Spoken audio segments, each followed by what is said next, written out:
Well, first of all, thanks for having us in this keynote session for the third year in running. I don't know if any of you had a chance to hear us on the panel we ran last couple of years. The first year we had the morning slot and we had a similar issue with the trains. The second year we had the evening slot and there was an issue around people wanting to rush for drinks.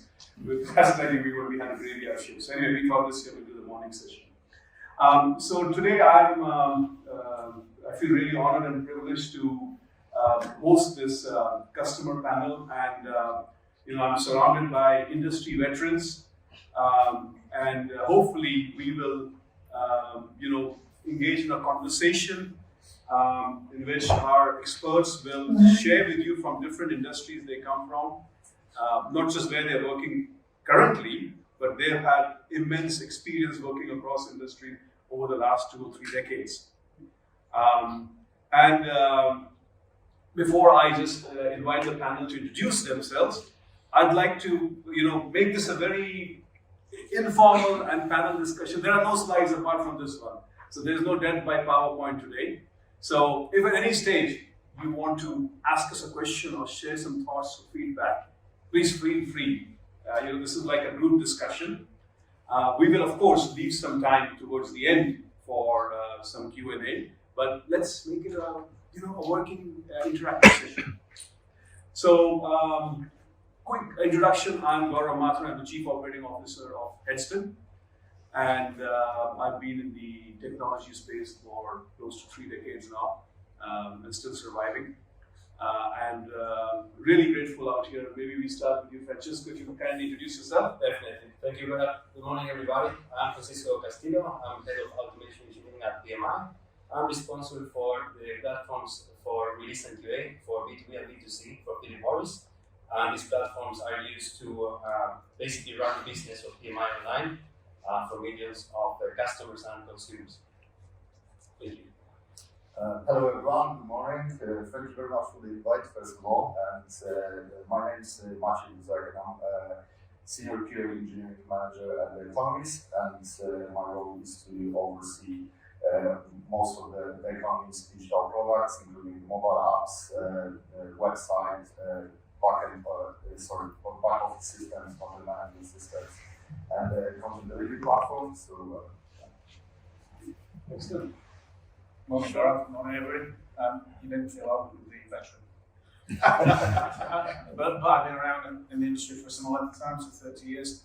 My name is Sean Beesting. I'm the Vice President of Global Client Testing for Visa. Prior to that, I've only been with Visa for 5 or 6 months. I ran IBM's Global Quality Engineering practice. So like I said, 20-25 years. Visa's global client testing is exactly what you think it is. It's effectively making sure that we can interact with all of our Visa clients, making sure the changes that Visa have made haven't impacted any of the downstream client systems. Thanks, and good morning everyone. I'm Stuart Makin. I head up QA and test for Virgin Media OT. We're a relatively new company. We joined and merged as separate entities. They are 50/50 joint venture from our parent companies, Telefonica and Liberty Global. And that came into play 2 years ago. Our focus is around delivering mobile and fixed and entertainment services to our customers. We've just gone through, should we say, 2 years of merging everything together, 2 separate ways of working, 2 different sets of processes, cultures, tools, and hopefully I'll be able to share some of that experience with you guys today. Thank you. Fantastic. Well, thank you, gentlemen, for joining me today. As you must have seen, we have people from different industries: telco, financial services, media, consumer goods, retail, and of course they've had in their past life experience from different industries. And what we're going to talk about today is how can you achieve maturity in testing? What is the role automation can play? And what are some of the benefits that they have seen in their working life, and also what are the challenges that they've seen and how they have overcome those challenges. And of course, there are some challenges which perhaps haven't been overcome. So what are the ideas and thoughts around how those challenges can be overcome? And again, at that stage, as you're talking through some of these challenges, very happy to engage with you all and get your perspectives or answer any questions from you all. So we'll start with the first question, and I think since last time I went from right to left, this time I'll go from left to right. So Stuart, what do you see as the importance of automation and testing maturity, and how can that be a key enabler for achieving higher levels of efficiency and performance of applications? Okay, so from my perspective, we've got two different companies effectively coming together, so it was quite easy for us to do a comparison around which company was actually more mature than the others. And I'm not going to give away which one it was, but from our side, we had one that was focusing on automation as like silver bullet. It was all about you must automate everything. And the way we went about that was to say we ran an automation first strategy. So any project that we did, we looked at automation, we looked at the return on investment. Now, we did have targets that we had to hit a certain percentage, but we threw those targets out because it was more around the financials and making sure that we're going to get that return on investment. And actually, we started off and we drove automation on practically everything we could, and it was the wrong decision. So we were looking at how we could basically hit certain targets, but we're focused around what's the actual benefit, what we're going to get in the longer term. And what we're looking at from our strategy is how we can have like a single common framework, because we have people that are running macros, spreadsheets, and we had different partners with their own internal frameworks. And we looked at the governance and how we could bring all of that together as one. So for me, I'm not really answer the question too much, but for me around the maturity of automation, it's not so important. It's around maturing my test services, and it's around bringing everybody together on that journey. So it's understanding clearly the strategy around what we want to achieve. For us, it's around delivering at speed. We want to take more risk. We want to have more, shall we say, informed decisions around the risks that we're taking to make sure we deliver our products and services as quickly as we can. And the shift has gone from, shall we say, the quality to more around the speed. And this was probably about 12 months ago. But it's now shifting back around to, well, we want everything. And you know it's difficult to deliver everything. Something's got to give. So it's gone, as I say, a complete circle, but the focus for me is around how can we deliver quicker and smarter. So I don't know if that answers the automation part or not. No, it does. I mean, automation is a big buzzword, and especially in the current economic situation, cost savings is also a big item for all organizations. Maybe Sean, I'd like to hear your thoughts on. Yeah, I was just saying there's a different way of looking at it, isn't there? Because I think we've got to look at this from a business perspective. How do you drive business outcomes? And if you look at quality, we're talking about automation, but actually you can automate whatever you want. But actually, do you know whether or not what you're automating is the right thing that you should be automating? And so for me, I think it's more around the process, the methods that you need to put in place. So I think if you look at your maturity, you've got to look at the whole maturity of the organisation. So it's not enough to turn around and go, right, I'm going to look at the maturity of my test organisation. Because actually, you're only a small part of the entire process. And therefore, you're still the recipient of code that comes down the pipe, still the requirement definition. There's can be a disconnect between the business and the technology. So actually, for me, it's really around the whole tag operating model. The principles about what good looks like and how do you drive those business outcomes. And of course, automation has a part to play in that, whether it's through automating your CI/CD pipeline, whether it's automating your build, your deployment. But you've got to get the fundamentals right, which is really setting your organisation up to be successful. And then how do you measure success? And if you're going to measure success, you need to measure it from a business perspective. Because, like I said, you could automate 1 million scripts. What business value have they driven? What outcomes have they given to the business? You can turn around and go, right, technology is 10% more efficient. Okay, well, so what? Actually, what have you driven?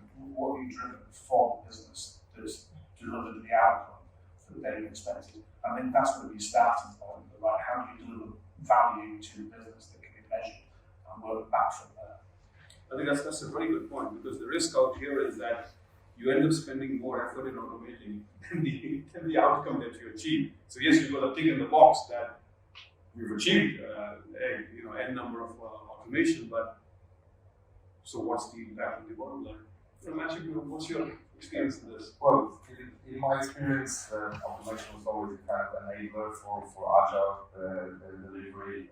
Obviously, we want to deliver customer benefit and great features to customers, and as the application kind of increase in complexity, the coverage is absolutely essential to speak to the schedules and deliver that great quality on speed.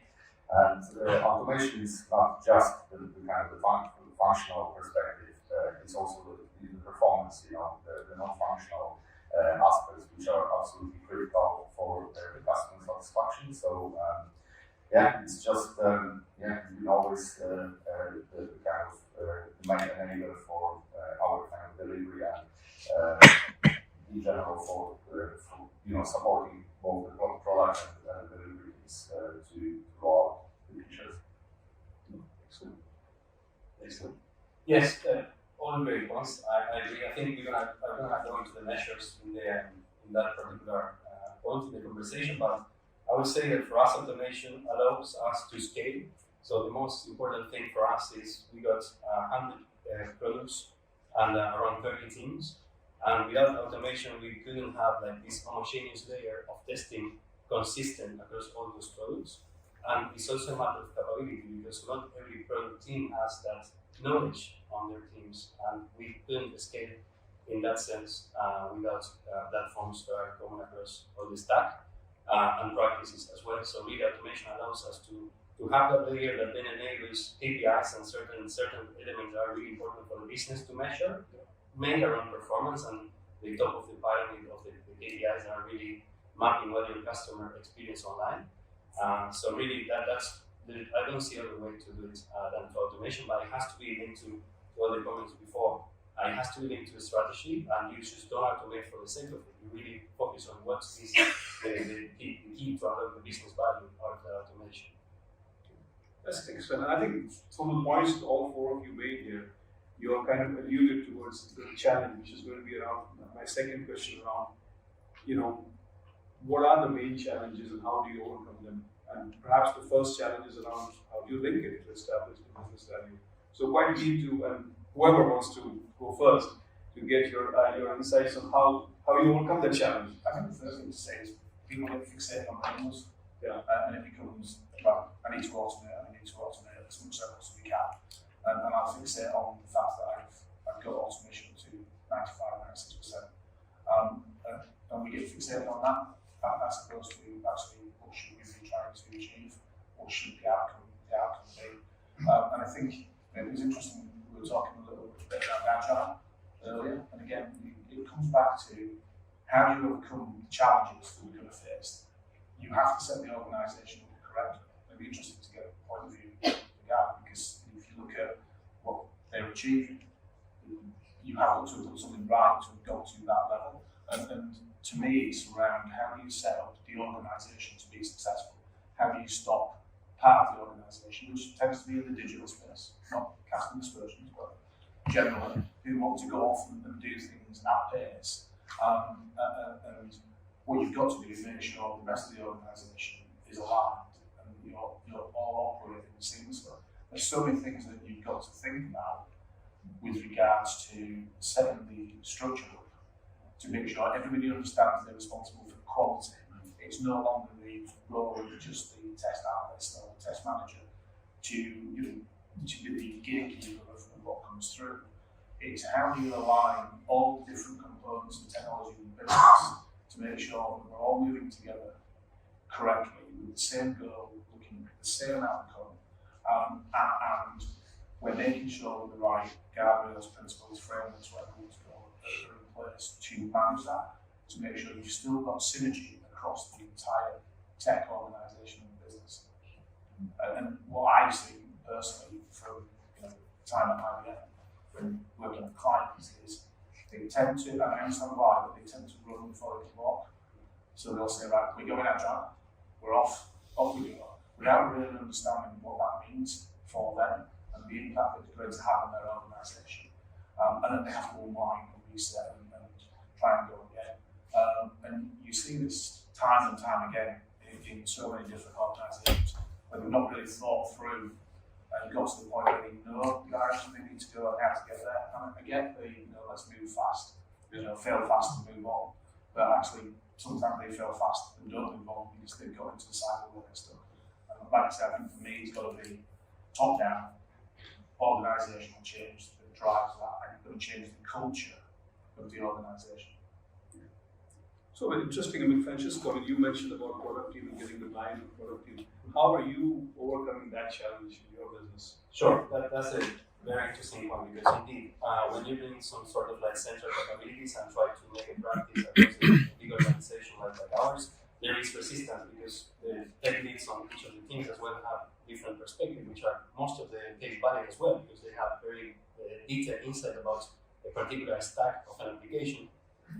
And then it's for us it's at different levels. One is that level, which is engaging with the leads, engaging with the communities of developers in practice, showing examples of what good looks like in certain applications that might not be applicable to other tech stacks, but indeed showing the practice and not getting too married with a certain application, but making it about the practice and what good looks like.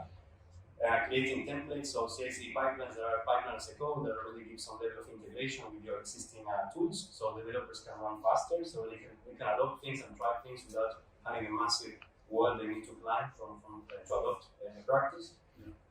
And then those are our communities that we grow at PMI, that we have workshops and lunch sessions where we show some good examples of how we achieve better performance on certain applications, especially mobile. But also it's about the SMT, so engaging the senior leaders and bringing QA to the table. I think that's really key because without that buy-in, SMT doesn't have the awareness that QA is important, and if we don't protect the customer experience online, or this is not part of the discussion when we do prioritization, then we get nowhere because the teams get the feature requests and the non-functional aspect gets deprioritized. So it's at those levels, I would say, like community of practice and the engineering side of things, and the SMT and those decision makers really getting awareness on top level KPIs that are important for business. In our case, and I'll get to the metrics point in the next point when we get there, but we make it around the customer, and this is what the SMT really gets, and they're really buyers of this. When we look at the experience online, and that drives a lot of synergies across the organization, in my experience. I would say that, in my experience, I often take for granted the understanding of the need for automation, right? So I kind of we work in agile environments, so we think everyone is on the same page with, how we can, deliver features, and the need for automation is often misunderstood by people working in product or even engineering or delivery. So making raising the awareness and creating that culture of quality and actually communicating the benefits and the need for automation to enable that delivery is extremely important, and also the kind of proactiveness in delivering automation is also critical because there's often a lot of pressure to deliver new features to the customer, and with the cost of, let's say, cutting corners in certain aspects of automation engineering, and then obviously you kind of build up this backlog. So proactiveness and making sure that automation is not an afterthought, but something that is considered as a part of the actual feature delivery. So having automation as a kind of part of the definition of done features is always extremely important and helps to maintain the right level of coverage across the applications. I'll come back to Stuart because I think your key. Yeah, sorry, there's a question. Sorry, I'm just curious. Sorry, 1 second. We'll have the mic come to you. Speedy. It's curious, you talk a lot about automation, about testing maturity, but how do you overcome the challenge of certainly where you've got staff who don't necessarily last with the company for very long because they're on a kind of short 2 or 3 year career path and then move on.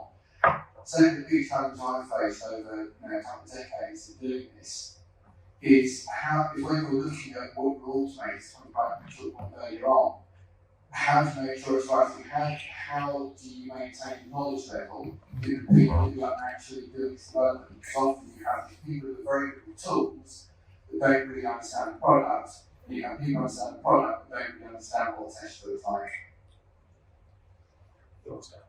From my side, I guess we're going through a massive transformation at the moment with two companies coming together. We've got out to RFP and we're actually now appointed some new partners as well. So all my knowledge is literally walking out the door. And what we're trying to do is make sure that we capture it across everything. So you're talking about people's career paths and how they change in that. So we've actually switched our attention from the permanent team being actual doers, delivery managers, testers, and we're focusing now more on the governance and making sure that we are capturing all of that knowledge. We want it in central repositories. We want to make sure that we're working with the development community. And it's really difficult from my side because at the moment I've signed some new contracts which are really in our favour. It's all around financial abilities, driving productivity, transforming the service. But then at the same time, we've got a development team that's a separate contract. And their contract's all around about hitting delivery dates. So it's sort of conflicting at the moment. So being such a big company, we've got a vendor management team, we've got procurement, we're working with them around what contracts are going up for renewal, which ones can we actually amend. We're trying to get everybody aligned onto set KPIs, which I think we're going to cover. But the focus around it is making sure that we capture that knowledge, it's documented, and we're doing the governance checks internally. So it's that layer of, it's probably been missing from my side before, that makes sure that we do deliver on time. We normally get squeezed, but making sure that we follow it up and making sure that there's enough budget as well, because it's all about financials, that actually before we close that project down, we have captured that knowledge, we understand where it is, and making sure it's synced and aligned. Can I just follow up as well? You're talking about people, and if you think about it, actually, people are the most important in all of this. Certainly, when I was at IBM, this was back in 2017, and we recognised there was a fundamental shift going on in the industry finally, where we were very much moving more to an engineering model, and we were trying to push the whole message of quality is everybody's responsibility, but the skill set that was required then for an engineer was very different to more of a traditional tester and test manager. So we put in a whole new program around upskilling and reskilling our people, and actually we did some of that with the client as well. And we went through just a radical retraining over 2 years. And we had, bear in mind, obviously, we're dealing into multiple different clients at that time. And so through that process, we recognised that some people wouldn't make it, but we also realised that we still needed, because the world hasn't fully changed yet, we still needed to have some of our traditional test managers, our program test managers, and so on, but we needed a very different blend of skills. And unfortunately, the reality, certainly for us, was that some people realised that the industry was moving too quickly for them, and therefore they chose to leave the business. And I think it's just a natural iteration that we're going through at the moment, where you've got to make sure you provide the right training, the right skill set. But fundamentally as well, if we continue the journey around engineering, the mindset is as important as the technical skills. And like I say, we went through an exercise, a process with a client on this, and we had probably maybe 30 to 40% of the team that were there whilst we were going through the journey who ended up rolling off because they didn't have the skill set for the future and they couldn't adapt. And I think we'll continue to see that. I really do, because that's how we're becoming more integrated into the lifestyle as we should be. Our role is becoming more and more integral and critical across that life cycle. We have a connection with technology into the business. So I think that's a real fundamental area that we've got to focus on as an industry, is the people. Yeah. And I find some similarities with the cricketing world, because I think there's a need, especially in the current environment, to have more of the T20 players. So you need the pinch hitters to come in and make an impact. Now, obviously, there are some players who prefer the 5-day format and they won't like to be in that T20 game. That's fine. Or there are others who adapt. So, there are a number of players who have been great test players who have adapted the game for T20. And when the time is to play the T20 International, they are playing all those shots. And when it goes back to test cricket, then they are playing the conventional game. Although if you look at the the current English team, they're playing test match as a T20 game, which is great, very exciting for people, right? And then you bring it back to the business world. I mean, I've seen a number of leaders who are brought in to drive that change at a rapid pace. And they're there for 2 or 3 years to your point, and then they move on because they like that experience. They want to play a T20 game and then move on to another T20 game in another organization, and they keep on moving. And sometimes they do carry people. Yes? Yes, I'd love to add something. We'll have the mic. Hello everybody, my name is Isabel Palmer and I am transformation, creative transformation for Experian. I just want to add some points to the insights that you presented and the question that you got. I think it's important to think about whether the question is that how do you actually sustain transformation and how do you bring your people back into the transformation strategy, right? So with that, I think it's important for the team to understand what is the value proposition of testing for the business that is actually changing. With the value proposition, what comes along is technology that we want to bring along with it. And the technology also needed skills in order for them to be able to deliver that. Now, one of the challenges that we've got, and I think a lot of test managers have had, is that when the business unit wants to do a transformation, they may not necessarily think that it's actually cost. There is a cost to it, right? So there's a cost to resource, there's a cost to the upskill, and there's also a cost to the automation itself, right? So automation is just an enabler. But once we understand the value proposition, you start to go back to what do you want, and then you look around the technology, what do you have, and based on what you have, it doesn't necessarily have to be the testing tools that are already in place. It could be actually the development technology that are already in place. So you start to think about, okay, how do we design this? So we start design thinking. And that's what I want to add. Thank you. No, thank you. That's a very useful point to share. I thought I saw another hand raising on that side. I was just going to comment on transformation. Yes, please. Sorry, I was going to comment on transformation piece. It's interesting as well because I think the thing about it is in most organisations they tend to think that it's testing that needs transforming. For some reason, it's always testing, and the reality of it is, it isn't always. We can't be a catalyst for change, but actually, our test processes, our governance, etc., could actually be very strong, and it's some of the upstream issues that need to be resolved. Personally, in terms of transformation, and in my role with Visa, we're trying to do a transformation exercise at the moment. And for me, the best way to do that, again, because we are a people-focused organisation, is you bring the people in and make them and help and get them to own part of the transformation. So we've got a whole transformation exercise going on, which is around technology, but it's also around our people, our processes, but with particular emphasis on our people in terms of giving them the skills that they need. But we've done it in a way that allows everybody within the team to own an element of the transformation. So it's not me as the lead transforming the service, it's actually us collectively going on a journey where we all have responsibility, we all have accountability, and we own the transformation. So when we do a playback, it's peer-to-peer, and that works really, really well. Sorry, did I see a hand there earlier, or was it my illusion? No worries. Yeah, we're the same thing. Yeah. So we spoke a lot about to a transformation point, and I think earlier also we were talking about measuring and linking to business outcomes. So how do we sort of or what sort of KPI should we have to measure? Because what gets measured gets done. If you don't put in the mechanisms to measure, then the risk is it won't get done.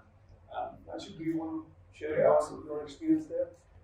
Well, from my perspective, the coverage of risk is the ultimate indicator of the kind of effectiveness of automation, but also that needs to be aligned with the speed of testing. So essentially, how long the transaction taking to run. So we always aim to have the right coverage, which kind of translates to the value of the automation, and we always aim to write as early in the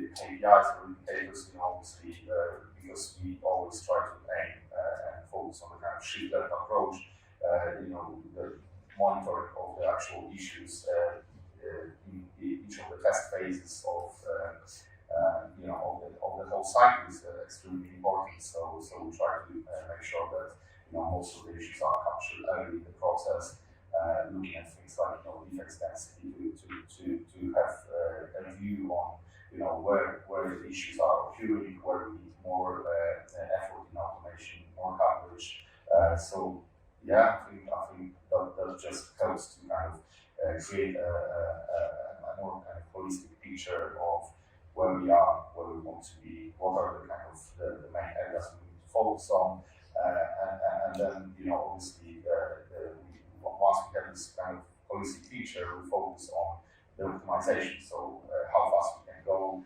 and how early in the process we can actually run our tests without impacting the delivery. So I'm going to pin you down on naming 3 KPIs, which we can probably share. So if you were to name 3 KPIs that are probably in your mind the most important, and then we'll go on the page. Others may have a different view of the KPI. Let's have a bonfire of the KPI. So what would you say are the top 3 KPIs, very specific measures? I think it would be test coverage per feature is definitely the important one.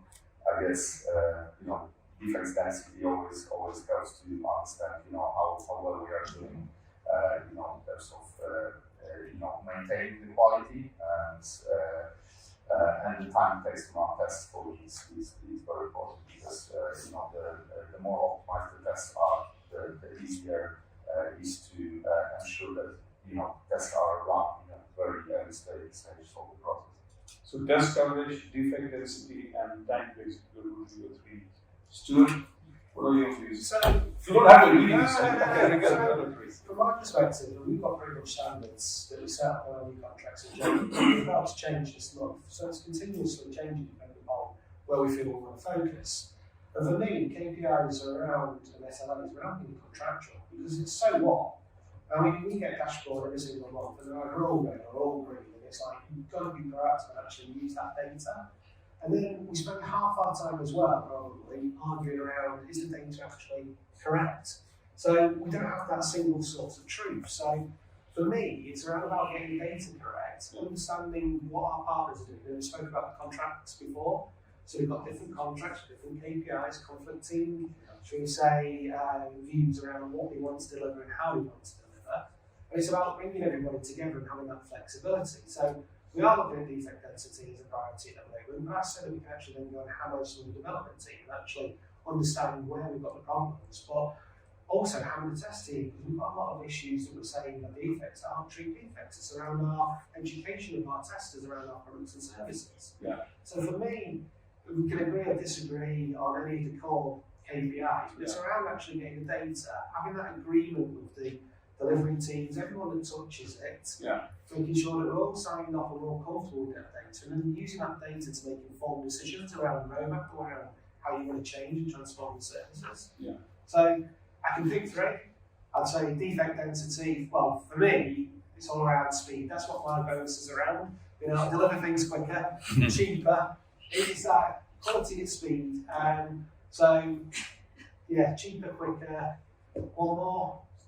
I think that's it with defect density, that's what we're assessing. So cheaper, quicker, and defect density.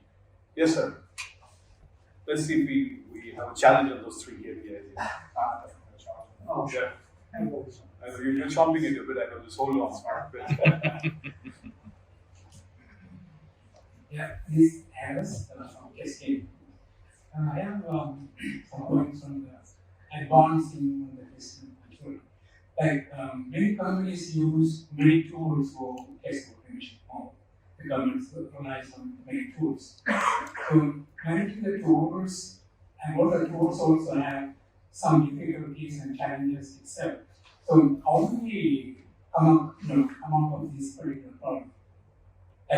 Particularly one company may be using number of tools for this, like a tool, UI testing tool, and load testing tool. So managing the tools itself is a problem. Absolutely. Yeah. So the tool vendors also have a problem because somehow they may not be able to advance on the tool because there are some limitations. So how do we come up with these particular issues? That's an excellent question because we have a very fragmented industry where there are different capabilities, whether on the software side or the services side, addressing a niche problem as opposed to holistically looking at a solution.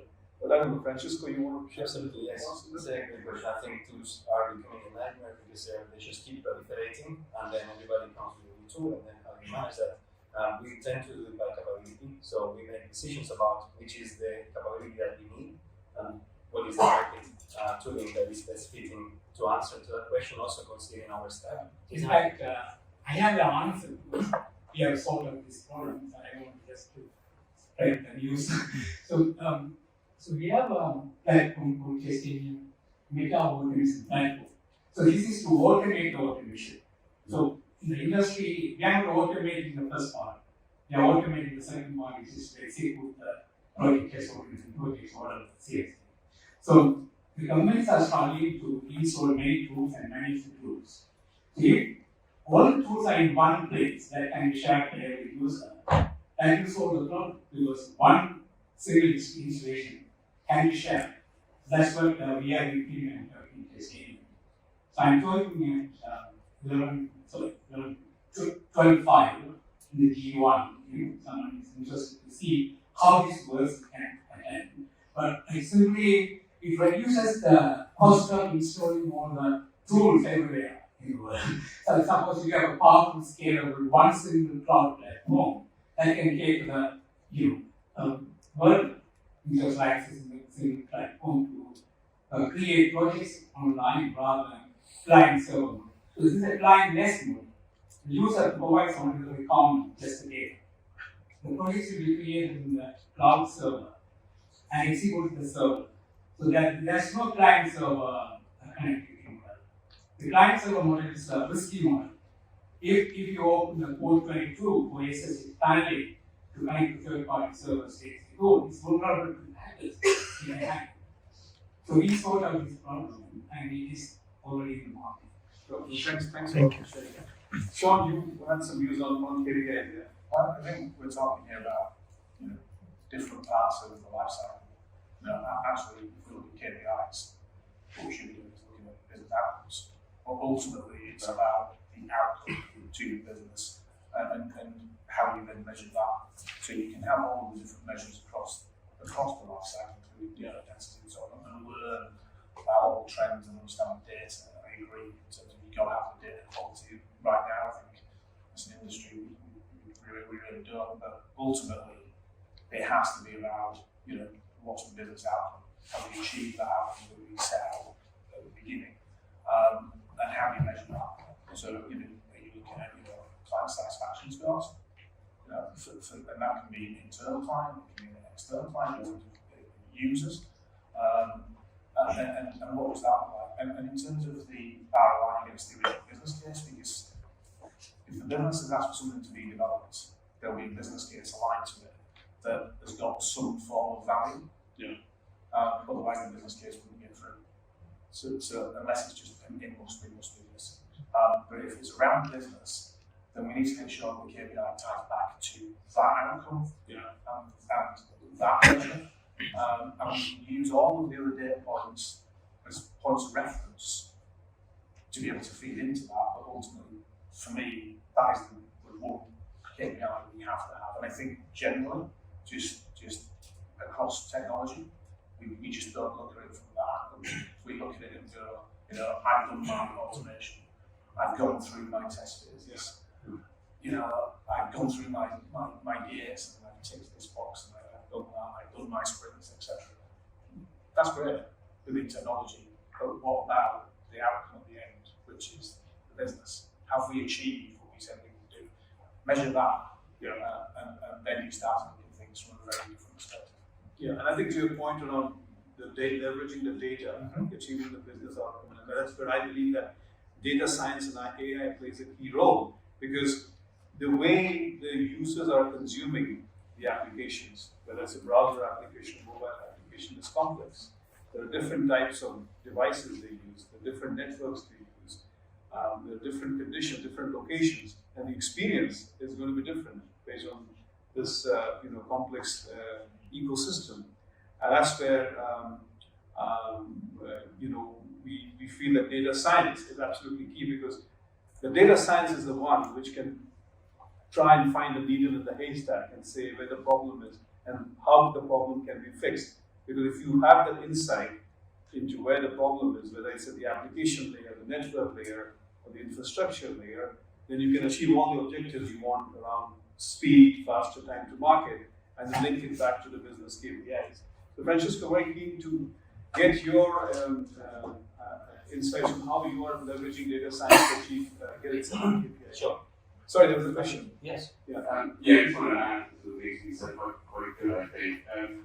Because we talk about KPIs and measures, and someone said politics, measure-based management, I think, is but there's a couple I like, and one is that any measure that it says a target ceases to be reached or measured, and any manager or chief can destroy an organization in order to achieve their target. So KPIs are important. We can write back to data science. I think that's a good point, because also we talked about the fact that you can report some of your supplies into the every week. They don't really achieve anything. And KPIs really, as Sean said there, are pushing you towards what's the ultimate goal, which is getting a decent product out the door and then getting the satisfaction of your customers and members back. And those are the key bits. So data science, I think, my question really is, if we're talking about measures across the entire life cycle, because you can't fix it just in tests, you fix the whole life cycle. And if we're talking about trying to pull things from the live experience of your users, your customers, how are you getting all that data into a place where it gives us proper insight into testing? Because we're now making the world so large in this conversation. How do we get it back to something that's useful? The KPIs themselves are driving in some sort of direction. But if we're saying KPIs themselves will do it, I need a huge data set. Yeah. How do I play that back to my management? Why need to put everything into a big machine learning algorithm, and then I can tell you what we need to do? Yeah. So a big question. I hope you agree with the That's good. Maybe Yes, this I you can can bring in the finish right up. because you're dealing with that right now. Yes, so I completely agree. The data science side of things is where you get all the answers, but you need to start putting the focus on the right areas. Right? So for us, the three main KPIs are the customer journeys, right? The performance on the customer journeys is key. So we started with that too late. So I thought we should have started with that. We started with the base of the pyramid, all the regression, the thousands of unit tests, regression tests, so very bottom of the pyramid, which is normally where you would start, but I think in hindsight, we spent too much time there. We should have started with the top critical consumer journeys and then mapping performance around those, which is what you will lose customers online if you fail at those, right? There is a next level for that, which I will mention in the last topic. So starting with the customer, we identified in our example 50 critical consumer journeys, which we want to measure our experiences online, everything about consumer registration, login, add to the purchase flow. And then we got the change failure rate, which is a lead indicator for quality. As part of the DORA metric, is I think absolutely key to measure that. And the mean time to recover. So how quickly can we recover from failure? These are quality measures that are absolutely key. Measuring them, in my opinion, anyways, but there is some science behind this that we are basing our work on, which is the DORA square. So those are the two from DORA, and then we have the critical consumer user journeys. We try to measure that by product, so helping the products to have a common dashboard where they can see those measures for that particular product. For example, if it is a commerce product and they have a capability that is about selling, they will have most likely some of these critical user journeys that they own. That drives ownership, so if they see that there is a performance drop on one of the indicators, they can act on that. And that could also lead some other good behaviors. It might be that they find that there is a drop in performance in pre-production environments, and then how they didn't get this before, so it might be that they need to add more testing in a lower environment, so in their QA, so there's some simulation tools as well for that. So we found that measuring those key metrics help to drive other behaviors in such areas like testing density, test coverage, etc. And to answer the question as well why data science is important is if you don't have good centralized data sets to capture these KPIs and to make it easy for a team, even a new team, to start measuring these lead indicators, it's very difficult for a team to start developing this themselves because they also need to develop the application. So this is why the central capabilities come in place. In my view, is a good practice to establish what we measure, how we measure, where is the data, how we can integrate the products with that data, and then have the teams to onboard if they are forming a new team or an existing team. This is how you can see these KPIs for you. So again, the change failure rate or release failure rate, the critical user journeys or the critical capabilities that this team is delivering that have impact on the customer, and the mean time to revert in case there is an issue on any of these capabilities. So that's thank you, and that's very much in line with what I'm going to talk for myself. I'm head test for the Nationwide Building Society, and the point is to sort of tie things back to things like core metrics, to get things back to what we're achieving for our members, as opposed to did I get a specific metric, and then it should play back into those metrics. So automation should be a smell, should be an indication of quality rather than something to achieve in and of itself. Because on the other side, I'm going to gain those metrics every day. I'm going to make sure I get the targets on. No, excellent point. There's another question from the gentleman over there. Hi, it's actually one in addition to that. So I work for Quantas, like specifically oversee one of our projects that deal with data and AI and machine learning and test optimization. To answer your question, I think it comes back to what is your QA strategy for? Some people will be driven to try more and more automation, and so the data sources you're trying to pull are going to be automated. Whether it's code, whether it's a scans, whether it's a source change, whether it's a test generation, all of this kind of stuff. Some of them where you're pulling from the right to say, what does this actually mean to the customers? The question would be, what is your QA strategy for this? Is it for the quality? Is it for the time? Is it for the end satisfaction? And when it comes to the, I need the I to pull the ops data, things like data rates, merging it with our data and test management, it really comes back to what KPI you think you're going to find from that, what insight you think you're going to find. And there's going to be some you can aim for, like change time to come. And there'll be some you might find just like analysis that I would say where you start to justify and bring that in is working out how source A plus source B plus source C can give you something you might not necessarily know if you want to find out. That's right. I just want to bring it back to a final point, because I know we'll have to wrap up soon, is how do you make this transition to achieving a testing maturity and breaking these silos that you see that can prevent automation or all the business impact that we're creating? Maybe Stuart, you want to start with that? And how do we bring it all together, basically? Yeah. So I think all your points are key around getting everybody together. And just thinking about having one source of data as well, we're having to really fight. It's a cultural thing, really. We've got two different companies coming together, but we've got different roles, different mindsets. We've got the BAs, we've got the actual customers for us, whether that be internal or external, but they come with their requirements, which may differ from our requirements. And I guess it's about getting everybody on that journey, making sure that you're all going for the same direction and the same goals. You spoke about the KPIs, you spoke about the customer KPIs and the business case, and making sure that all of that's aligned. For me, it's about taking them on our journey, but helping them as well. So we've got some stubborn people, including myself in the business, that have worked this way for 10, 20 years and want to continue to do that, which is absolutely fine. So how can we take that data that they're filling in their spreadsheets? Well, we can automatically populate it into another form, but then populate it into our one tree of data source. So for me, it's around the whole company being bought in.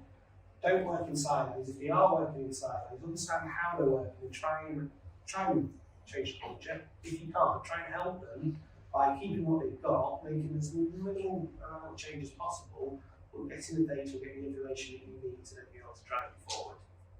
Excellent. Sean? I wouldn't disagree with most of that. And the thing I would say is that you can put in all the tools, the processes, KPIs, all the automation you want, but ultimately you've got to change the culture of the organisation. And you can't leave anything behind. Everybody in the organisation has got to understand the strategy for changes, where they fit in, and are part of that strategy, or feel that they are part of that strategy. If not, like I said, we're all in this as people, and so you can change the tools, whatever you want. If the people using those tools don't buy in, it's not going to happen. So you have got to change the organisation. Top down, Maciej, how are you dealing with the challenge of changing the culture? Well, for me, it's just making sure that everyone is, owning the quality across product, engineering, QA, and delivery. So everyone needs to be aligned, and through this collaboration, we try to, build the quality into the product together, and everyone is under agreement of what is the expected outcome of every single feature. So on the feature level, everyone collaborates very closely. And agrees on, going back to the KPIs, for me, the most critical is the feature level KPIs. What is the expected behavior from, the product perspective, but also from the non-functional perspective. If you have this kind of alignment within the team, everyone understands the criticality and of delivering this quality, I think it creates this kind of culture of quality and prevents issues once the features are rolled out.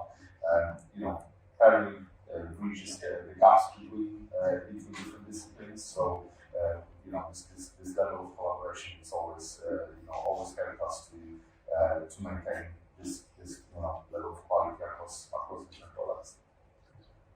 Final words from you, Francisco? Thank you very much for that. So I think for me, there are a couple of things. One is to make sure that there is a culture around rewarding the good outcomes of quality. There is not just about shipping features, but also like what a good outcome in quality looks like, and then giving rewards to teams that achieve this good performance and that they protect the customer experience. So rewarding about the good things that we want to protect. Bringing experts in as well. I think the tools like HeadSpin and experts that we bring in from different spaces help us a lot to open up our eyes to things that we didn't know that were possible, and I think this is really key, and it helps to build that awareness around the organization that this finance is important, especially around the end user journeys and measuring performance on mobile and things like that, which sometimes get left behind, and that's really a key area for me. So I think there's this phrase that culture eats the strategy for breakfast, so 100% I agree with that. So it's all about the culture, doing long-term bets.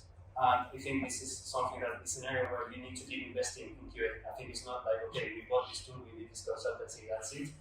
It's a continuous investing that has to be sustained long-term, and to do that, I think to secure that, it's important that S&T engagement is there, because they need to get it, otherwise the funding will be cut, and then whatever you do this year, you're not going to be able to sustain it next year. And then there was a comment about people doing the organization. So how to keep that momentum and keep it going is a real challenge. I don't have the answer to this, but you just have to hit different areas of the organization at any given time.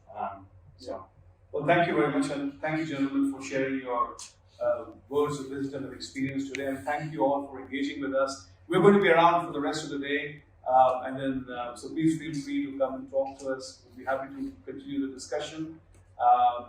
So thanks very much for the time this morning, and look forward to engaging further. Thank you.